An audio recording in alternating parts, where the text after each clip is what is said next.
नमस्कार दोस्तों, मेरे channel real life and DIY में आपका स्वागत है। आज की वीडियो में मैं बताऊंगी कि माता रानी को अष्टमी के दिन कैसे पूजा करें। अष्टमी का व्रत रखे हैं तो क्या क्या चढ़ाएं। विशेष मनोकामना के लिए या फिर विशेष मन्नत के लिए आप कौन कौन से उपाय कर सकते हैं। अगर आप अष्टमी का व्रत की हुई है तो खोइचा भरने के साथ साथ इन सब चीज़ों को भी पूजा में अवश्य चढ़ाएं।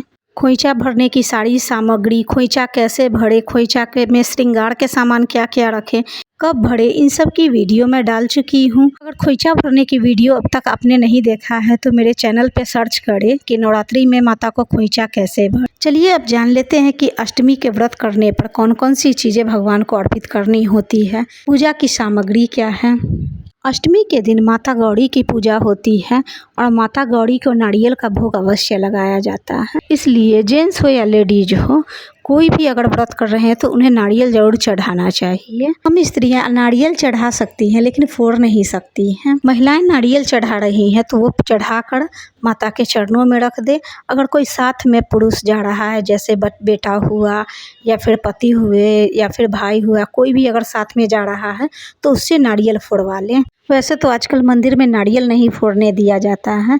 नारियल नहीं भी फोड़ने दिया जाता है तब भी आप माता को नारियल जरूर चढ़ा ले और उसे घर ले आए। अगले दिन नवमी के दिन घर के किसी जेंट्स से नारियल फोड़वा ले। कन्या पूजन करते हैं तो कन्याओं को भी दें और खुद भी प्रसाद रूपेण ग्रहण करें। अष्टमी के दिन नारियल नहीं खाया जाता है। कुछ ऋतु फल लेंगे। ऋतु फल में मैंने केला सेब लिया है।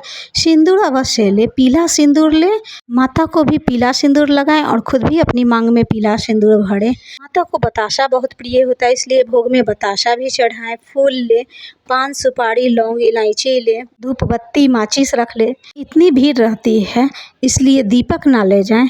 धूप बत्ती भी जलाने पे पंडित जी बोलते हैं क्योंकि किसी के भी शरीर में आग लग सकती है। 1 या 2 पान के पत्ते ले लें।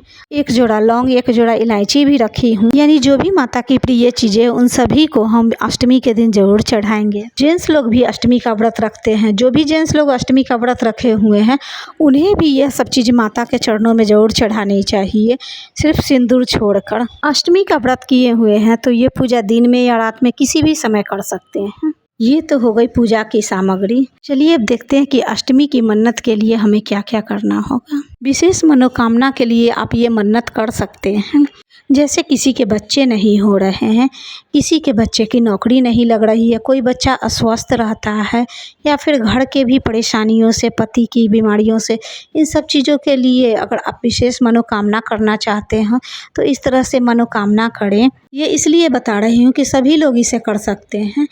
आप माता रानी से कहें, माता रानी मेरी इस मनोकामना को पूरा करें ताकि मैं आपको खुशी खुशी चुनरी पहना सकूँ, साड़ी पहना सकूँ। साड़ी चुनरी कुछ भी चढ़ाने का कहकर मन्नत मांग सकती है। और जब आपकी मन्नत पूरी हो जाए तो अगले साल माता रानी को जो चीज़ भी आपने चुनरी या साड़ी मानी हुई है उसे ज़रूर जाकर माता रानी को पहनाएं। मन्नत पूरी करने से पहले लेकर ना जाएं, सिर्फ आप मन्नत मांग कर आएँ, जब पूरी हो जाए तभी आप चढ़ाएँ।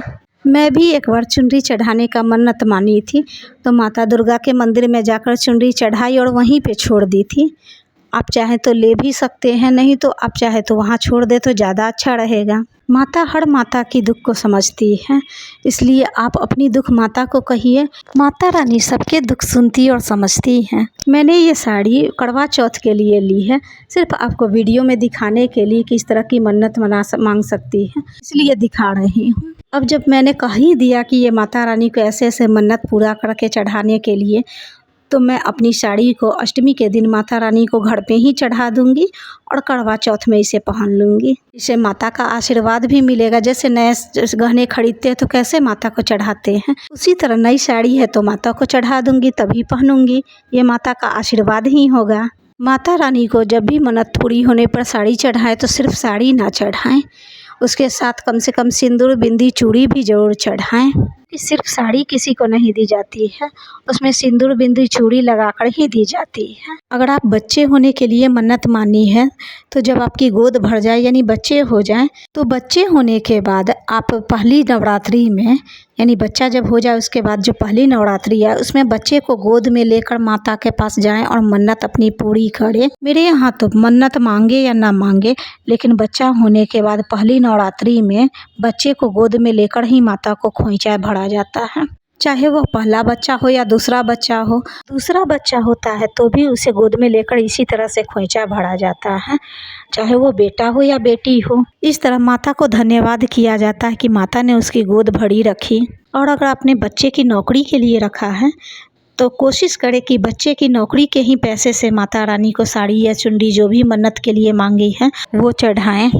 अगर आपको वीडियो थोड़ी सी भी अच्छी लगी है तो लाइक शेयर सब्सक्राइब ज़रूर करें। अष्टमी के दिन जो भी व्रत रख रहे हैं वो नवमी के दिन हवन करने के बाद, कन्या पूजन के बाद ही व्रत का पालन करें। अगर आपने 9 दिन का व्रत किया है तब तो दशमी के दिन पालन करना है, और अगर पहली और अष्टमी के दिन व्रत किए हैं तो नवमी के हवन के बाद, कन्या पूजन के बाद आप खा सकते हैं। मिलती हूँ अगली वीडियो में। जय माता दी।